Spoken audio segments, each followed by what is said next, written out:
Estaba estudiando un poco con relación a esto y Dios nos va a dar respuesta a una pregunta que creo que todos nosotros le hemos hecho cuando nos encontramos en dificultad. Y obviamente es una pregunta que de antemano le digo a usted que es una pregunta inválida. Una pregunta que denota más inmadurez, denota más que no amamos al Señor como debe de ser y que nos falta mucho para el crecimiento cuando hemos hecho la pregunta. Ahora, creo que todos los que estamos aquí, cuando nos hemos encontrado en una situación que teníamos un plan y nos falló, nos las hemos hecho. Lo hemos hecho. El tema de esta tarde, hermanos, de esta mañana, todavía no es tarde, hermano, almas en pena. Mire, cuando nosotros hablamos de almas en pena, en modo coloquial, antes de ser cristiano nosotros usamos mucho esta palabra. Pero ¿qué queríamos decir con almas en pena? Nosotros nos referíamos a espíritus, hermanos, que quedaban vagando, que no tenían un lugar donde descansar, que no tenían para nosotros, hermano, ningún beneficio de ser. Era otra manera como decirle algo que afectaba, ¿ve?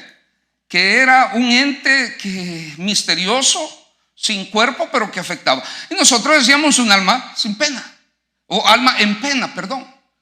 Entonces, yo me puse a pensar en esto y encontré y vi que dentro de la vida cristiana nosotros, si nosotros no tenemos un propósito, ¿ve? Ni para nosotros mismos, si el propósito que Dios nos ha dado, nosotros no lo hacemos nuestro y no trabajamos y caminamos en él, entonces nosotros, hermanos, no vamos a ayudar ni vamos a servir de mucho. Vamos a ser personas que solamente gastamos oxígeno. Entonces nosotros observamos aquí que la carne bien alimentada produce esas almas en pena. Porque cuando nosotros alimentamos esos pensamientos que no tienen que ver mucho con el Señor, entonces nuestra alma se empieza a separar cada vez más del Señor.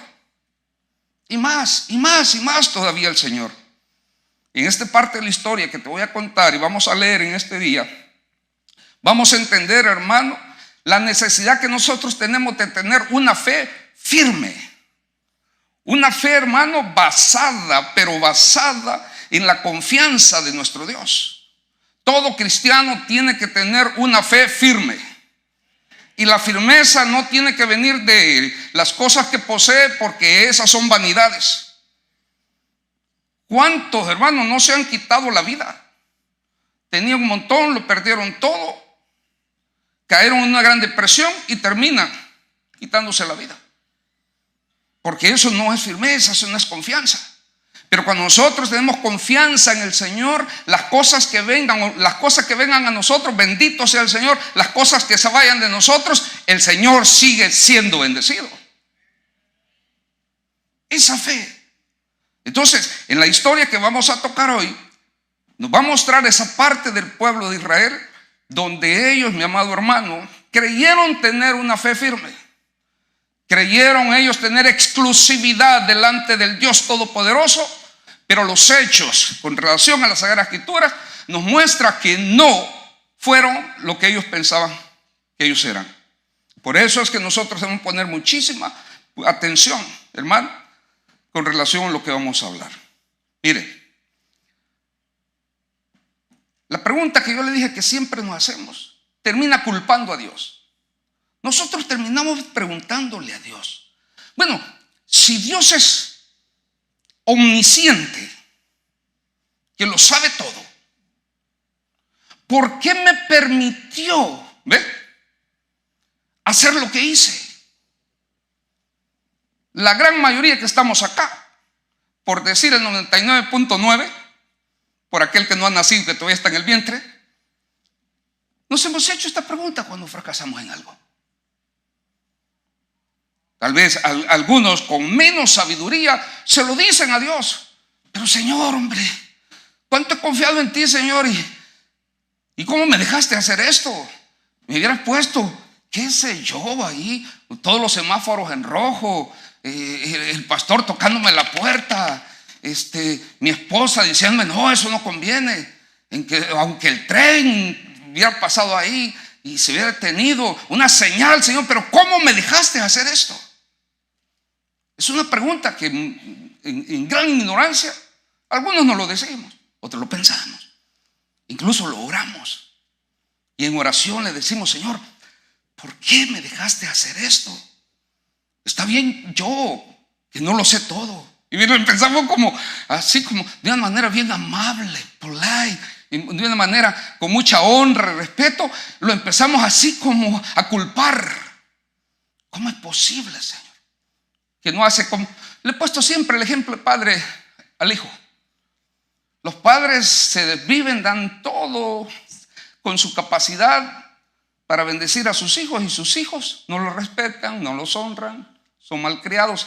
Esa acción de los hijos a los padres, eso se llama ingratitud. Pues aquí este pueblo lo que estaba haciendo es que rápidamente pasó de la celebración, pasó, hermano, de ver las obras del Señor, de la celebración, las obras del Señor, pasó a la ingratitud y la desobediencia. Debería de importarnos a nosotros algo y decir: ¿qué fue lo que lo ocasionó? Bueno, la razón fue la codicia. Fue la codicia. Porque vamos a entrar en un momentito que dice aquí la palabra del Señor que ellos tuvieron un deseo. Hermano, y en hebreo, deseo es desear un deseo. ¿Ve? O sea, lo lleva a la desesperación para que ese deseo se le cumpla. Así, en esa desesperación estaba este pueblo. Vemos entonces, hermano, que nosotros podemos decir y preguntarnos: ¿es así conmigo? ¿Me porto yo así? Porque si la respuesta a esa pregunta es sí, así me porto yo, entonces nosotros tenemos que tener muchísimo cuidado. Muchísimo cuidado. Me gusta porque está poniendo mucha atención. Entonces, hermano, vemos nosotros a los milagros de Dios, pero la primera de las señales de la oposición, de esas cosas que no nos salen bien, hermano, rápidamente nos rebelamos a la voluntad del Señor. Fíjese, yo hay gente bien bonita trabajándole a Dios, sirviéndole, ni cosas a veces, hermano, sencillas, como prestar su casa para una célula, como tener preparado, y de repente con que ya no se puede celebrar célula. Cualquier similitud es mera coincidencia, Solo es un ejemplo. Pero de repente, no, ni está, ni dijo nada, y la célula está allí. Entonces hace la pregunta: bueno, ¿y qué pasa? ¿Qué sucede? Cuando vamos a lo profundo, lo que encontramos es que el hermano o la hermana tiene dificultades y ha caído en una cosa difícil.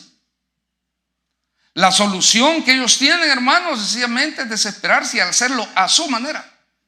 Esa no es la solución que la palabra de Dios nos está brindando. Él dice, después de la victoria, después del gozo, después de lo que haya recibido, espere el consejo del Señor. Busque el consejo de Dios. Y eso es sumamente importante. ¿De dónde viene el consejo de Dios? De la palabra. Tenemos el hijo pródigo, tenemos a Lot, ahora tenemos al pueblo de Israel, que dijeron: esto quiero, esto quiero, esto quiero, esto quiero. Señor, dámelo, no seas así, ¿qué te cuesta? Dijo: Señor, está bien, pero eso te va a maldecir. Yo tenía pensado ser mi compañía. No, hágalo, pero bajo la voluntad del Señor, sin transear, sin robar, pagando a tiempo. Si usted se va a hacer de plata, hágalo bajo la voluntad del Señor.